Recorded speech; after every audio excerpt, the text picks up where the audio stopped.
কি আছে ওটা? রকেটগুলো যে ছাড়ে না, বা ইয়ে ছাড়ে, সেইগুলো হচ্ছে তোমার এরকম ইয়ে ছাড়ে, ধুলো টাইপের, ওই ধোঁয়া টাইপের ছেড়ে দেয়, ওইটা থেকে যায়, বুঝলে? কিন্তু এতে আবার আলো দিচ্ছে না ওটা। হ্যাঁ হুম, হ্যাঁ, ওইটা ধোঁয়া টাইপের ছেড়েছে, ওটা থেকে গেছে, কিন্তু এবার এটা আলো দিচ্ছে।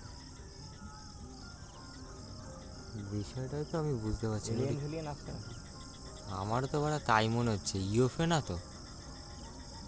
দেখ মানে কিরম একটা লাগে না। হ্যাঁ, ওই এই দেখ, ইয়ে হয়ে যাবে। এইখান দিয়ে এইখান দিয়ে ধোঁয়া দিল। উঠলো, উঠে এইখান দিয়ে পুরো একদম আর উঠলো, মিলিয়ে যাচ্ছে, এখানে মিলিয়ে এটা যাচ্ছে, আলাদা হয়, আবার মিলিয়ে ওটা যাচ্ছে। মিলিয়ে যাচ্ছে। হ্যাঁ, মিলিয়ে গেল কেন? পুরো হ্যাঁ, মিলিয়ে গেছে। গেল। এইখান দিয়ে এটা ধোঁয়া ছাড়লো, এটা কিন্তু হ্যাঁ, ধোঁয়া, কিন্তু এটা ধোঁয়াই আছে, ওটা বোঝাই যাচ্ছে ওটা হ্যাঁ, ধোঁয়া আছে। ওই জন্য ওই স্থির আছে। কিন্তু ওইটা কি ছিল? ওইখান দিয়ে পুরো ধোঁয়া ছেড়ে করলে তারপরে আলো ছাড়লো। কিন্তু ওটা কি ছিল? পুরো মালটা মিলিয়ে গেল, কিন্তু মিলিয়ে গেল, হ্যাঁ। কোনো একটা বস্তু টাইপের ছিল যেটা আলো দিচ্ছে, আমি দেখেছি, তারপরে পুরো মিলিয়ে গেল।